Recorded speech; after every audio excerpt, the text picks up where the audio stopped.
तो हाँ जी बच्चे, आज की क्लास में हम अपने रेजिड्यू वाले चैप्टर को कंटिन्यू कर रहे हैं। तो बच्चे, कल आपको मैंने एक चार्ट बनवाया था जिसमें आपको 5 टाइप के रेजिड्यू के क्वेश्चंस दिखाए थे। तो आज की क्लास में हम टाइप फर्स्ट के क्वेश्चन कर रहे हैं। तो टाइप फर्स्ट में कुछ अलग अलग टाइप के क्वेश्चंस हैं, तो वो हम देखेंगे एग्जाम्पल के थ्रू। तो बच्चे, टाइप फर्स्ट के अंदर आपको एक तो कल आपको प्रूव करवाया था कि ई की आयोटा थीटा को हम जेड लिख सकते हैं। एक मैंने आपको बताया था डी थीटा की value D z upon iota Z. तो कल जो नोट्स लगवाए थे आपको एक बार उनको ध्यान से देख लें, फिर आपको ये क्वेश्चन बहुत बेटर समझ आएगा। उसके अलावा आप टाइप फर्स्ट के लिए साइड में अपनी कॉपी में ज़रूर लिख लो कि टाइप फर्स्ट में हम ऊपर वाले फंक्शन की कैलकुलेशन को अलग तरीके से परफॉर्म करेंगे और नीचे वाली कैलकुलेशन को अलग तरीके से परफॉर्म करेंगे, नंबर 1। नंबर दूसरी बात जो आपको नोट करनी है वो ये नोट करनी है बच्चे कि हम जब भी लास्ट में जाकर पूरा क्वेश्चन जेड की फॉर्म में कन्वर्ट हो जाएगा तो फिर जो हम एफ जेड मानेंगे, तो एफ जेड मानते वक्त डिनोमिनेटर में जो जेड की मैक्सिमम पावर होगी उसका कोफिशिएंट हमेशा 1 बनाना है। तो ये बातें टाइप फर्स्ट में आपको याद रखनी है। मैं एक बार फिर से रिपीट कर देता हूँ। एक तो न्यूमिनेटर की जो कैलकुलेशन है वो अलग तरीके से करेंगे और डिनोमिनेटर की अलग तरीके से, सिर्फ टाइप फर्स्ट के लिए। और दूसरी बात कि पूरा सोल्व करने के बाद जब क्वेश्चन जेड की फॉर्म में कन्वर्ट हो जाएगा तो जिस चीज़ को हम एफ जेड मानेंगे उस एफ जेड मानने से पहले डिनोमिनेटर में जो भी जेड की मैक्सिमम पावर होगी उसका कोफिशिएंट 1। और एक बात और ध्यान रखोगे, ऊपर वाली कैलकुलेशन को सोल्व करते वक्त अगर कोई जेड बनता है और नीचे वाली कैलकुलेशन को सोल्व करने से जो जेड बनेगा उसे आपस में कैंसल आउट नहीं करना। मतलब न्यूमिनेटर अपना अलग काम कर रहा है और डिनोमिनेटर अपना अलग काम कर रहा है। तो ये कुछ छोटे छोटे नोट्स आप अपनी लैंग्वेज में अपनी कॉपी में लिख लो, तो उसके बाद फिर कोई भी क्वेश्चन में प्रॉब्लम नहीं आएगी।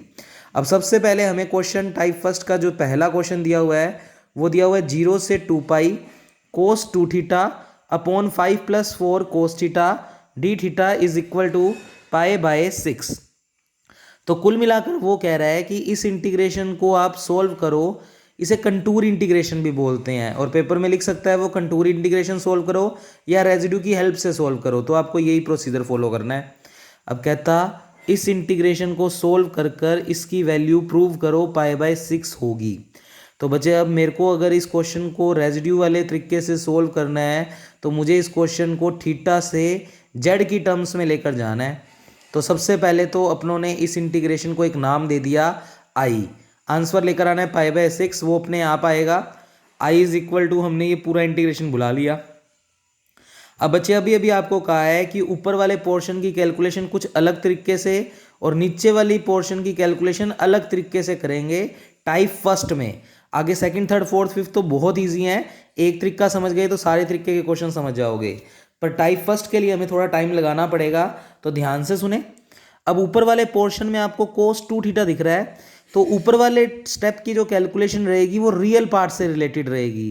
तो बच्चे, आपने लास्ट क्लास में, मैं आपको दिखाता हूँ, एक नोट लगाया था, ई की पावर आयोटा 2 थीटा होता है कोस 2 theta plus iota sine theta.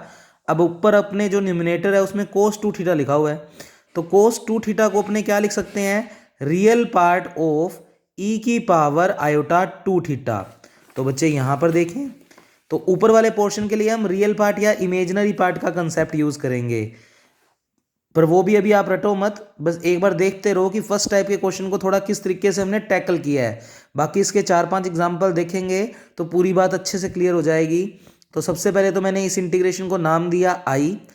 ऊपर वाले कोस थीटा को तो रियल पार्ट से लिखा, रियल पार्ट ऑफ ई की पावर आयोटा 2 थीटा, साथ में चल रहा है बच्चे डी थीटा अपॉन में 5 + 4 कोस थीटा और 0 से 2 पाई लिमिट। यानी ऊपर वाले पोर्शन को तो हमने रियल पार्ट के तरीके से लिख दिया। अब रियल पार्ट ऑफ चल ही रहा है अच्छा 0 से 2 पाई एक क्लोज का बन गया। देखो 0 से 2 पाई पूरा घूम गया, इसका मतलब एक सर्कल की शेप ले गया। क्योंकि साइन या कोस प्रेजेंट है तो हमने यूनिट टाइप फर्स्ट में नोट लगाया था कि अगर 0 से 2 पाई माइनस पाई से पाई या 0 से पाई लिमिट है और साइन कोस प्रेजेंट है तो वो हमेशा यूनिट सर्कल बनाते हैं, और उस सर्कल का नाम रख दिया हमने सी। क्योंकि मैं पूरा क्वेश्चन जेड की फॉर्म में लेकर जा रहा हूँ तो ध्यान से देखना, 0 से 2 पाई लिमिट को लिख दिया मैंने सी। अच्छा, ई की आयोटा टू थीटा को जेड की टर्म्स में क्या लिखें? बच्चे कल हमने प्रूव किया था, ये सब कुछ देखने की जरूरत ही नहीं है, ये कल हमने पढ़ा हुआ है। बच्चे ई की आयोटा थीटा को हमने बोला था जेड, तो अगर हम दोनों तरफ स्क्वेयर करेंगे तो ई की power to iota theta equal to z square. तो इसका मतलब इस ई की आयोटा टू थीटा को आप लिख सकते हो जेड स्क्वेयर।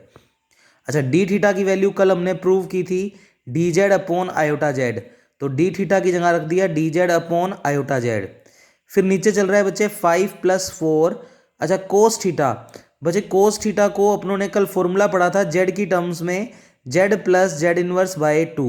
वैसे कोस थीटा का फॉर्मूला था ई की पावर आयोटा थीटा प्लस ई की power minus iota theta upon 2।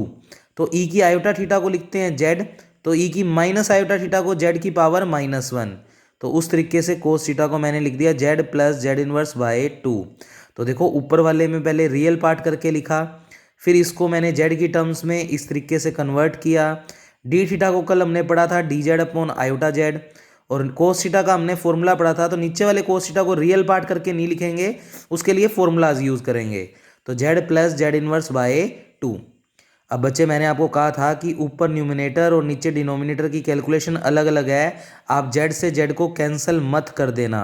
तो बच्चे रियल पार्ट ऑफ सी का मतलब 0 से 2 पाई को हमने अब सी क्लोज कर्व कह दिया। फिर ऊपर वाली कैलकुलेशन अलग, तो जेड स्क्वेयर डी जेड ऊपर है उसको एज इट इज रखा, और बच्चे ये आयोटा जेड जो है उसमें आयोटा तो कांस्टेंट है उसको तो बाहर ही रखा हमने, और बच्चे इस जेड का मल्टीप्लाई इस पूरी इक्वेशन से कर दिया। तो मेरे साथ साथ आराम से करो, जेड का मल्टीप्लाई जब लोग तुम 5 से करोगे तो ये बन जाएगा 5z। तो ध्यान से देखें, तो ये थोड़ी ब्लर थी बच्चे, मैं थोड़ा सा एक बार वापस एक्सप्लेन कर देता हूँ। तो बच्चे आई जो है हमने इसको पूरे को दे दिया नाम, ऊपर वाले की कैलकुलेशन अलग और नीचे वाले की कैलकुलेशन अलग। तो कोस टू थीटा को लिखा रियल पार्ट ऑफ ई की पावर आयोटा टू थीटा, फिर d theta as it is, नीचे वाला स्टेप एज इट इज। अब डिनोमिनेटर की कैलकुलेशन कर रहे हैं, तो उसके लिए कोस थीटा को रियल पार्ट करके ना लिखकर सीधा formula z plus z inverse by 2। D theta को कल प्रूव किया था d z upon iota z, और ई की आयोटा थीटा को कल हमने देखा था जेड होता है टाइप फर्स्ट के लिए। तो ई की आयोटा टू थीटा क्या हो जाएगा जेड स्क्वेयर, यानी दोनों तरफ अगर स्क्वेयर कर देंगे तो ई की आयोटा टू थीटा की वैल्यू आ जाएगी जेड स्क्वेयर, उठाकर रख दी। अब न्यूमिनेटर और डिनोमिनेटर को आपस में कैंसिल आउट मत कर देना, ये बात याद रखनी है। तो रियल पार्ट ऑफ इंटीग्रेशन सी चल ही रहा है, जेड स्क्वेयर डी जेड चल ही रहा है। बच्चे ये आयोटा तो कांस्टेंट है उसको बाहर रखा, और इस जेड का मल्टीप्लाई अंदर सभी से कर दो।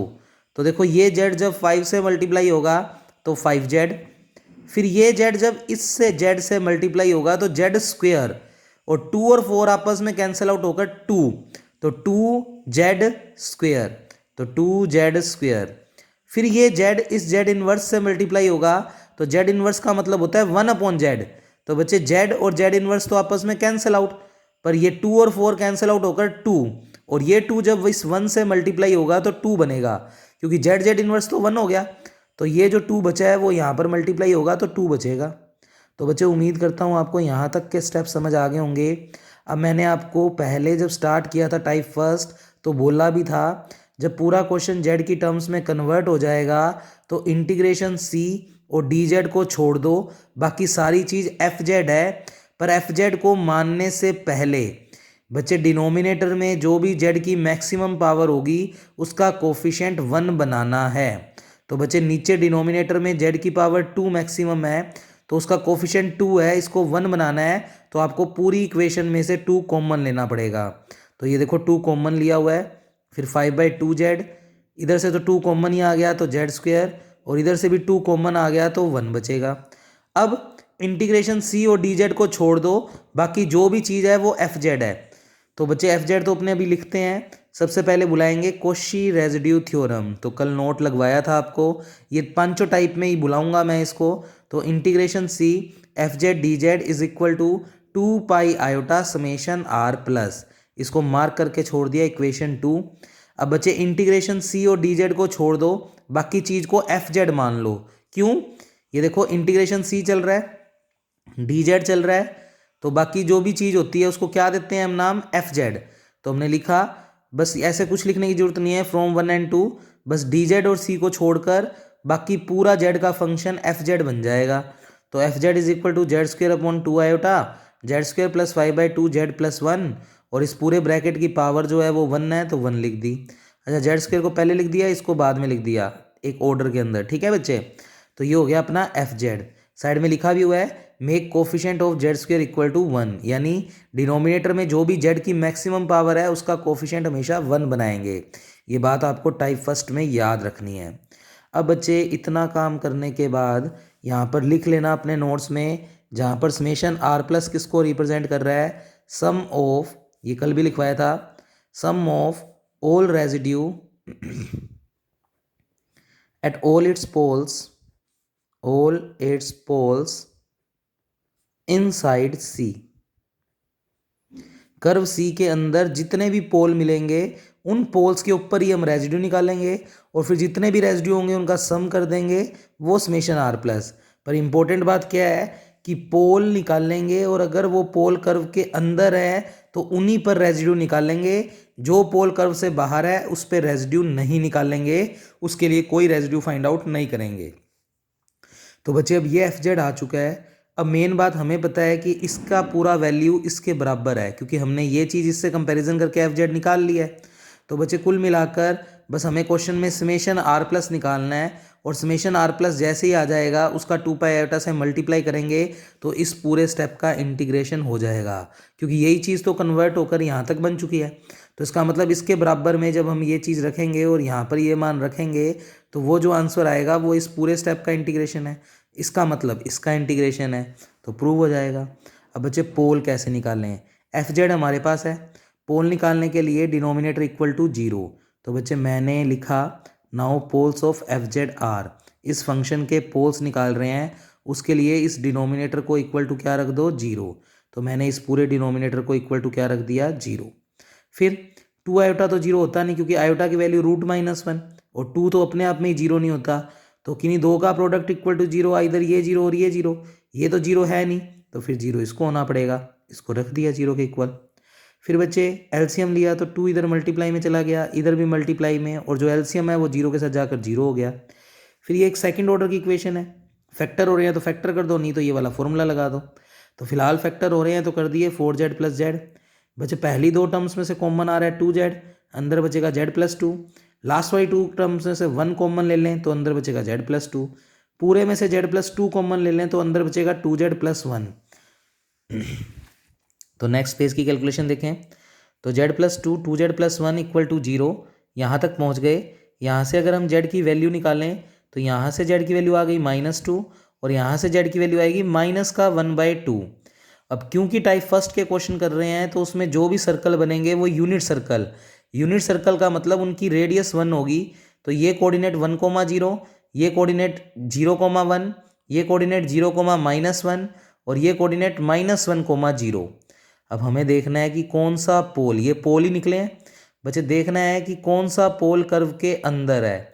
तो बच्चे z equal to -2, z equal to -2 का मतलब अगर आपको समझाऊं तो z equal to -2 plus iota 0, और कॉम्प्लेक्स नंबर होता क्या है, x प्लस आयोटा y।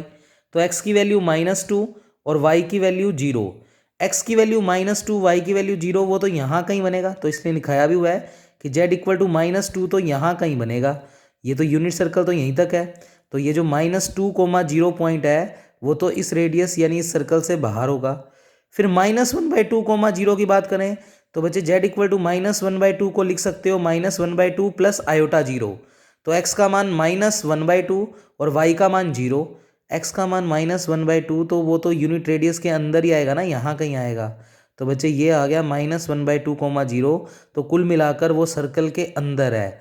तो सिर्फ ये वाला पोल सर्कल के अंदर है, तो हम रेजिड्यू भी सिर्फ इस पे निकालेंगे, क्योंकि टोटल 2 ही पोल निकले थे, एक ये और एक ये, उसमें से एक तो कर्व से बाहर ही है, तो सिर्फ इस पोल पर रेजिड्यू निकाल लो, क्योंकि एक ही रेजिड्यू है तो वही हमारा सम है, क्योंकि एक ही रेजिड्यू हमारा पोल जो है वो अंदर आ रहा है, तो उसी पे रेजिड्यू निकालेंगे। तो लिखा भी हमने z इक्वल टू -2 जो है वो आउटसाइड द सर्कल से बाहर है, तो वी कांट फाइंड रेजिड्यू, और अगर z इक्वल टू -2 अंदर है तो हम सिर्फ उसी पे रेजिड्यू निकालेंगे। अब बच्चे हमें ये देखना है कि ये पोल कितने ऑर्डर का है। बच्चे हमने ये पोल निकाले कैसे हैं, इस वाली क्वाड्रेटिक इक्वेशन को इक्वल टू 0 रखकर, और इस पूरे ब्रैकेट की पावर अगर हम देखें तो 1 है, तो इसका मतलब इससे सोल्व होकर, तो कई बच्चे पोल का ऑर्डर गलत निकाल देते हैं। बच्चे हमें पूरे ब्रैकेट की पावर देखनी है और पूरे ब्रैकेट की पावर 1 है। भले ही ये सेकंड ऑर्डर इक्वेशन है, उससे जेड के 2 मान आए हैं, पर पूरे ब्रैकेट की पावर तो होल सोल 1 है। या अगर यहाँ से नहीं देखना तो यहाँ से देख लो, ये पूरा सोल्व होने पर तो ये बना है ना। अब यहाँ से एक तो ये फैक्टर से वैल्यू -1/2 आई है, तो इस पूरे ब्रैकेट की पावर कितनी है 1, तो z इक्वल टू -1/2 कैसा पोल है, सिंपल पोल। तो यहाँ पर पूरी लाइन लिख सकते हो, here z equal to -1/2 is a simple pole inside curve C। तो सिर्फ रेजिड्यू हम इस पे निकालेंगे, क्योंकि सिंपल पोल है तो सिंपल पोल के रेजिड्यू का फॉर्मूला तो लिखा हमने, नाउ रेजिड्यू एट सिंपल पोल, जो कि कितना है z इक्वल टू -1/2। तो पहले तो फॉर्मूला लिखा रेजिड्यू का, r is equal to limit z tendings to a z minus a into F Z. A का मान है माइनस का 1/2, तो a का मान -1/2, यहाँ भी a की जगह -1/2 रखेंगे तो माइनस माइनस प्लस हो जाएगा, इंटू एफ जेड बच्चे जो तुमने यहाँ पर मानना था वो पूरा का पूरा उठाकर रख दो। तो ध्यान रखना है एफ जेड मानते वक्त हमें डिनोमिनेटर में जो भी जेड की मैक्सिमम पावर होगी उसका कोफिशिएंट 1 बनाना है। तो ये पूरा का पूरा एफ जेड का मान रख दिया। अब बच्चे थोड़ा सा देखें ध्यान से, ये step as it is, limit वाला step as it is, Z square as it is, 2 iota as it is. और बच्चे ये जो सेकेंड ऑर्डर की इक्वेशन है इसी को तो सोल्व करके हमने ये 2 रूट निकालने हैं। तो ये -1/2 इधर आएगा तो प्लस का हो जाएगा, ये -2 इधर आएगा तो प्लस का हो जाएगा। तो कुल मिलाकर इस पूरी चीज़ को आप लिख सकते हो जो इसके 2 रूट आए थे, z+2 z+1/2। अगर किसी बच्चे को विश्वास नहीं है तो इन दोनों का मल्टीप्लाई करके देखे, वो यही स्टेप आ जाएगा। फिर इस स्टेप से बच्चे ये स्टेप क्या हो गया, कैंसिल आउट। तो कुछ बच्चे क्या करते हैं, इस चीज़ से पजल हो जाते हैं। कोई पजल नहीं होना, इसको ही तो सोल्व करके जो चीज़ निकाल ली है बस उसी को आप फैक्टराइज फॉर्म में लिख दो, उससे हमेशा एक फैक्टर से एक फैक्टर कैंसिल आउट हो जाएगा। क्योंकि अब कोई इंडिटर्मिनेंट फॉर्म नहीं बन रही, तो जितने भी जेड बचे हैं उनकी जगह आप रख दो -1/2, यानी लिमिट अप्लाई कर दो। लिमिट अप्लाई कर दी, थोड़ा सा सिंप्लीफाई करना, आफ्टर सिंप्लीफाई ये बचेगा 1/12 आयोटा। तो बच्चे क्योंकि ए की पोल कर्व के अंदर था तो उसी आर को हमने समेशन r+ बोल दिया। अगर बाई चांस 2 पोल अंदर होते तो हम एक का नाम r1 करके निकालते, एक का नाम r2 करके, और फिर दोनों को जोड़ देते तो वो समेशन r+ हो जाता। फिलहाल एक ही रेजिड्यू है तो वही हमारा समेशन r+ है। अब इस समेशन r+ की वैल्यू कोशी रेजिड्यू थ्योरम में रख दो। तो कोशी रेजिड्यू थ्योरम थी integration C f z d z equal to 2 iota summation r+। 2 iota चल ही रहा है, समेशन r+ का मान निकाला है 1/12 आयोटा, रख दिया। आयोटा से आयोटा कैंसिल आउट, 2 से 12 को कैंसिल आउट करोगे तो 6 बचेगा। तो ये आंसर आ गया बच्चे π/6। तो टाइप फर्स्ट के क्वेश्चंस को आप इसे कॉपी में नोट करें और उसके बाद इसको एक बार देखें तो आपको ये सारी क्लासेस समझ में आ जाएंगी। तो टाइप फर्स्ट में हमेशा साइन या कोस में से कोई एक प्रेजेंट होगा, दैट मीन्स यूनिट सर्कल बनेगा। तो जो पोल निकलेंगे वो हमें देखने हैं वो यूनिट रेडियस के अंदर आ रहे हैं या नहीं। अगर वो यूनिट रेडियस के अंदर आ रहे हैं, ये सारी बातें टाइप फर्स्ट के लिए है, अगर वो यूनिट रेडियस के अंदर आ रहे हैं तो उसी पोल पे हम क्या निकालेंगे, रेजिड्यू। तो पोल के ऑर्डर भी देखने पड़ेंगे, अगर वो सिंपल पोल है तो सिंपल पोल वाला रेजिड्यू, और अगर वो मल्टीपल पोल है तो फिर कल की क्लास में आपको एक फॉर्मूला लिखवाया था मल्टीपल पोल का, उसके अकॉर्डिंग आप क्वेश्चन को सोल्व करेंगे। अब इसी वे में हम एक नेक्स्ट क्वेश्चन और कर रहे हैं। तो बच्चे ये सारे क्वेश्चंस इंपॉर्टेंट है, आए हुए हैं लास्ट ईयर्स के पेपर्स में, तो उन्हीं के अकॉर्डिंग ये सारे क्वेश्चन सोल्व करवा रखे हैं। तो इनको आप अच्छे से अपनी कॉपी में नोट करेंगे। तो अब एक जैसा ही प्रोसेस रहेगा, लगभग टाइप फर्स्ट का काम खत्म हो चुका है, बस थोड़े थोड़े कंडीशंस और देख लेंगे जिससे पूरा क्लियर हो जाएगा। तो बच्चे नेक्स्ट क्वेश्चन है, वो कह रहा है 0 से 2π d theta a + b cos theta, इसकी वैल्यू प्रूव करो 2π/√a² - b², जहाँ पर a बड़ा है b से और b बड़ा है 0 से, ये दे रखा है। अब बच्चे सबसे पहले तो ये देखना है ये टाइप फर्स्ट है या नहीं।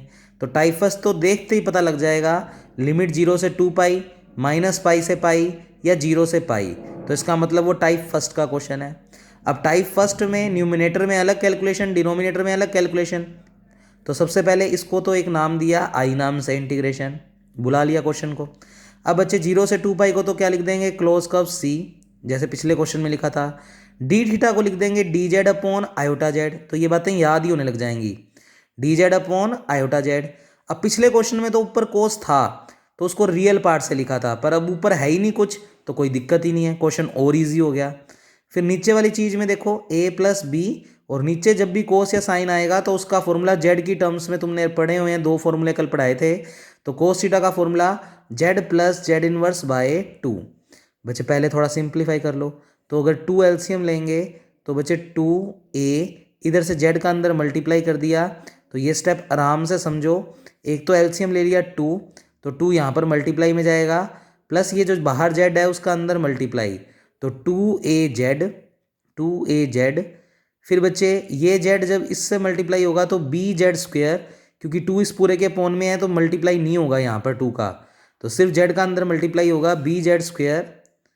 और ये बी जब इस जेड इनवर्स से मल्टीप्लाई होगा और ये जेड भी जब मल्टीप्लाई होगा तो जेड इंटू जेड इनवर्स 1, और बी मल्टीप्लाई होगा तो बचेगा बी, और पूरे का एलसीएम कितना लिया है हमने 2।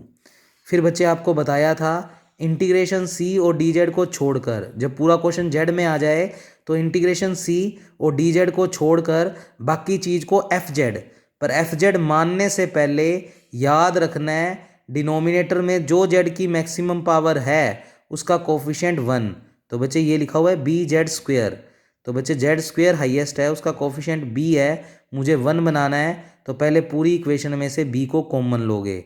तो एक तो ये 1/2 चल रहा है, तो 1/2 चल रहा है, पूरे में से बी को कॉमन लेंगे तो ये बन जाएगा जेड स्क्वेयर।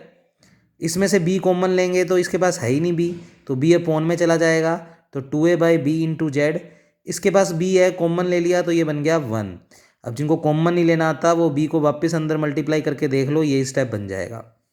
तो बच्चे अब इंटीग्रेशन सी और डी जेड को छोड़ दो और बाकी पूरी चीज़ को मान लो एफ जेड। तो उससे पहले कॉची रेसिड्यू थ्योरम बुलाई, जहाँ पर समेशन आर का मतलब वही लिख दिया, फ्रॉम 1 and 2 एफ जेड को कंपेयर कर लिया, तो डी जेड और सी को छोड़कर बाकी पूरी चीज़ एफ जेड। तो एफ जेड को एज इट इज़ जो अपनों ने दिख रहा है वो लिख दिया 1/i/b/2, और ये ब्रैकेट 1/i/b/2, ये पूरा ब्रैकेट। अब इतना तो पता लग गया कि जब मैं पोल निकालूंगा तो इस ब्रैकेट की पावर 1 है तो वो सिंपल पोल ही होंगे। अब निकालते हैं बच्चे, पोल निकालने के लिए हमेशा डिनोमिनेटर इक्वल टू 0, तो i/b/2 और इस पूरे फैक्टर को इक्वल टू क्या रख दिया 0, क्योंकि b 0 से बड़ा है तो इसका मतलब b तो 0 के बराबर है नहीं, आयोटा भी 0 के बराबर नहीं होता, 2 भी नहीं होता, तो ये तो 0 होगा नहीं, तो 0 ये होगा, इसको इक्वल टू 0 रख दिया। अब इसके फैक्टर नहीं हो रहे थे तो फॉर्मूला लगा दिया -b प्लस माइनस (b²-4ac/2a), तो x का कोफिशिएंट होता है b, फॉर्मूले में है -b, तो बच्चे z का कोफिशिएंट है 2a/b, वो तो रख दिया b की जगह, और बाहर माइनस है तो माइनस रख दिया, प्लस माइनस (b²), तो बच्चे b ये चीज़ है, इसका स्क्वायर करेंगे तो 4a² माइनस 4ac, तो माइनस का 4, a का मतलब होता है x² का कोफिशिएंट और c का मतलब कांस्टेंट। बच्चे z² का कोफिशिएंट 1 है तो x का मान 1 है, a का मान 1 है, और कांस्टेंट c की वैल्यू भी 1 है, तो a और c 1 1 है, लिखने की जरूरत नहीं है। अपॉन में होता है 2a, a का मान 1 है तो फिर सिर्फ 2 ही बचेगा। फिर बच्चे थोड़ा सा सोल्व कर लें, तो अगर यहाँ से ध्यान से देखें तो बच्चे ये एलसीएम लेंगे तो b² यहाँ जाएगा तो 4b², तो 4a² माइनस 4b², 4 पूरे में से कॉमन आकर रूट से बाहर आकर 2 आ जाएगा, और नीचे जो b² है वो भी रूट से बाहर आकर b आ जाएगा। तो ये थोड़ा सा एलसीएम उलसीएम लेकर आप देख लो, बिल्कुल ये स्टेप बनेगा, मैं बोल देता हूँ। माइनस का 2a/b प्लस माइनस सारा कुछ कॉमन लेने के बाद 2/b कॉमन आ जाएगा, अंडर दी रूट लिखा हुआ है a² माइनस b², और अपॉन में चल रहा है बच्चे 2। अब ऊपर से आपको दिख रहा है 2 कॉमन आ रहा है, और वो इस 2 से क्या हो जाएगा कैंसिल आउट, तो कुल मिलाकर बचेगा माइनस का a/b plus minus 1/b under the root a² minus b², क्योंकि दोनों का ही एलसीएम b है तो आप इकट्ठा करके भी लिख सकते हो। अच्छा, एक बार प्लस में लेंगे तो उस रूट का नाम ले लेंगे अल्फा, और जो माइनस में है उस रूट का नाम ले लेंगे बीटा। तो वैसे भी पता है एक सेकंड ऑर्डर की इक्वेशन को सोल्व करेंगे तो 2 रूट आएंगे, तो एक का नाम अल्फा और एक का नाम बीटा। तो आप देख सकते हो पहले उसने 2 को कैंसिल आउट करके दिखा दिया, फिर जो प्लस करके लेंगे, और क्योंकि एलसीएम दोनों का ही b है तो पूरा इकट्ठा लिख दिया b, तो ये बी को यहाँ ना लिखकर पूरे के बीच में लिख देना। तो minus a plus under the root a square minus B square upon b, इसको नाम दे दिया अल्फा। और ऐसे ही माइनस साइन अगर ले लेंगे तो उसका नाम रख दिया बीटा। अब कंडीशन क्वेश्चन में गिवन है कि ए बड़ा है बी से और बी बड़ा है 0 से। बच्चे कंडीशन पेपर में चेक करने की वैसे तो ज़रूरत होती है, पर आप टाइम वेस्ट मत करना। आप ये रूल याद रख लो कि जब भी इस तरीके से हम फैक्टर सोल्व करेंगे और इस तरीके के रूट आएंगे तो हमेशा अल्टरनेट साइन वाला तो कर्व के अंदर होगा, और जो सेम साइन है, जैसे अब यहाँ पर माइनस माइनस सेम साइन है, तो वो हमेशा कर्व से बाहर होगा। और क्योंकि इस पूरे ब्रैकेट की पावर आप देखो तो 1 थी, तो ये जो दोनों रूट आए हैं वो सिंपल पोल हैं। तो बच्चे ये z इक्वल टू अल्फा और z इक्वल टू बीटा दोनों के दोनों सिंपल पोल हैं। पर ये वाला ये a और b की वैल्यू देख लो, वैसे रख के मैं दिखा देता हूँ। बच्चे a का मान मान लेते हैं 2, b का मान मान लेते हैं 1। तो 2 बड़ा है 1 से और 1 बड़ा है 0 से। तो इस कंडीशन के अकॉर्डिंग हमने a को अपनी मर्जी से 2 और b को 1 मान लिया। अब a को 2 और b को 1 रख दो। तो बच्चे 2 का square 4, 4 minus 1 3, under the root 3 होता है 1.732, और a को हमने 2 मानना है, तो माइनस का 2 और प्लस का 1.73, तो ये बनेगा माइनस का 0 पॉइंट कुछ, और b को 1 मानना है तो 1 रख दिया। तो ओवरऑल माइनस का 0 पॉइंट कुछ, क्योंकि साइन कोस प्रेजेंट है तो यूनिट सर्कल, और 0 पॉइंट कुछ माइनस का उस यूनिट सर्कल के अंदर आएगा। अब यहाँ से देखें तो वही a का मान 2 और b का मान 1, तो ये तो बना √3 का वैल्यू 1.732, और a का मान रखा है हमने 2, तो माइनस का 2 और माइनस का 1.732, ये बन गया माइनस का 3.732, और b तो 1 है। तो बच्चे माइनस का 3.732 यूनिट सर्कल रेडियस से क्या होगा, बाहर। तो आप बिना कोई टाइम वेस्ट किए याद रख लो और अपनी कॉपी में अपनी लैंग्वेज में लिख लो कि जब भी ऐसे रूट्स आएंगे तो अल्टरनेट साइन वाला, यानी एक माइनस एक प्लस या एक प्लस एक माइनस, वो तो कर्व के अंदर, और दोनों जो सेम लेकर बैठे होंगे वो कर्व से बाहर। तो उसने लिख भी दिया हेयर जेड। इस कंडीशन को देखते हुए अल्फा का जो ये मान है वो तो सिंपल पोल को रिप्रेजेंट कर रहा है इनसाइड सी, और बिट्टा जो आया है वो भी सिंपल पोल है पर आउटसाइड सी। तो we can't find residue at z equal to beta. तो हम जेड इक्वल टू बिट्टा के ऊपर रेजिड्यू फाइंड आउट नहीं करेंगे, तो सिर्फ अल्फा पे फाइंड आउट करेंगे। अब अल्फा पॉइंट कुछ अजीब सा है, पिछले क्वेश्चन में तो 1/2 आ गया था तो हमने वो वैल्यू रख दी थी, पर अब ये अजीब सा है तो हम अल्फा नाम ही चलने देंगे, क्योंकि सिंपल पोल है तो सिंपल पोल का फॉर्मूला बुला लिया। Limit Z tendings to A Z minus A into F Z.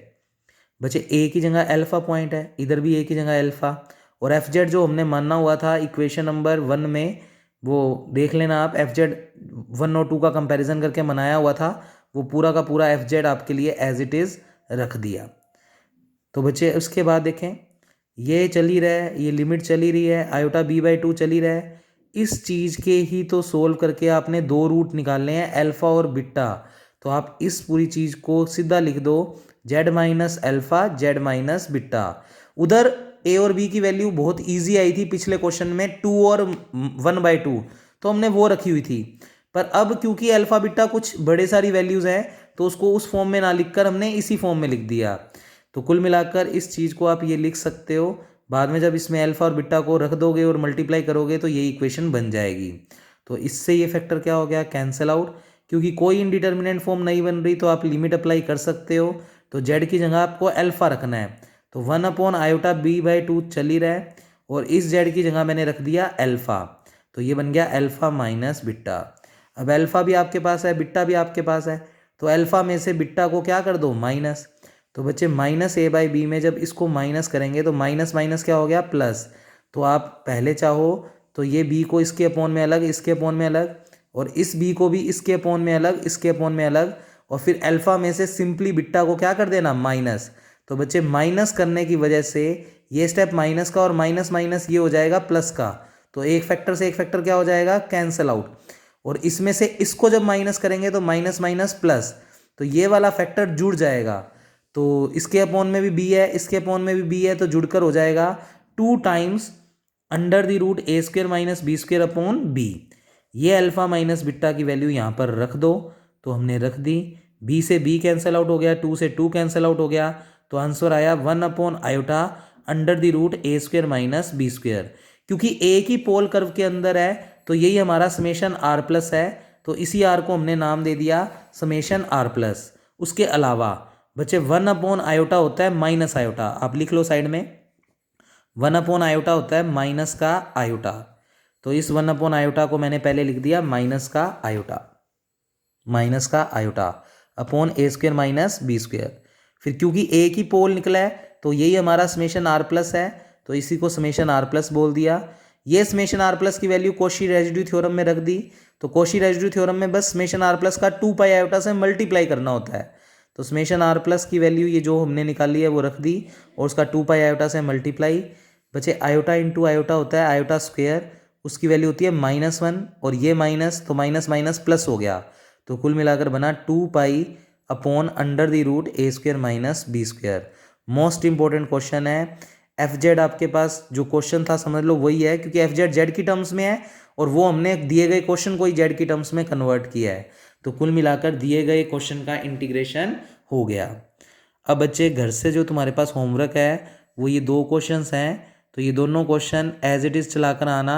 तो मैं वीडियो में तुम्हें इस क्वेश्चन का सोल्यूशन तो थोड़ा सा दिखा देता हूँ, तो आप किया हुआ समझ लेना। तो ध्यान से, इम्पोर्टेंट है ये सारे क्वेश्चन, कोई भी क्वेश्चन समझ ना आए तो आप बच्चे पूछ सकते हैं। तो मैं होल्ड करके रख रहा हूँ पेज को, ये कैलकुलेशन बिल्कुल समझ जाओगे एज इट इज़ जो की हुई है। ध्यान रखना है कि ऊपर न्यूमिनेटर में जो जेड होगा और डिनोमिनेटर में जो जेड होगा उसको आपस में कैंसिल आउट नहीं करना। इसमें भी एक पोल कर्व के अंदर आएगा और एक कर्व के बाहर। अब देख सकते हो इस पूरे ब्रैकेट के बाहर प्लस है, इधर भी प्लस है, दोनों सेम तो आउटसाइड, और एक प्लस और एक माइनस तो इनसाइड। तो बच्चे ये पेज मैंने होल्ड कर रखा है, आप लोग ये कैलकुलेशन नोट कर सकते हो। वैसे तो खुद से करना है ये क्वेश्चन, पर फिर भी मैंने वीडियो में आपको दिखा दिया जिससे आपके पास सॉल्यूशन चला जाए। तो आफ्टर सोल्व ये पूरा स्टेप ये आ जाएगा। ऐसे जो नेक्स्ट क्वेश्चन है वो भी होमवर्क है, इस नोट्स में मत देखना, हो सकता है कुछ छोटी बहुत रेयर मिस्टेक हो, आप अपनी तरीके से करना, बिल्कुल आंसर आ जाएगा। अगर पहले 2 क्वेश्चन ढंग से समझे हो तो बिल्कुल हो जाएगा।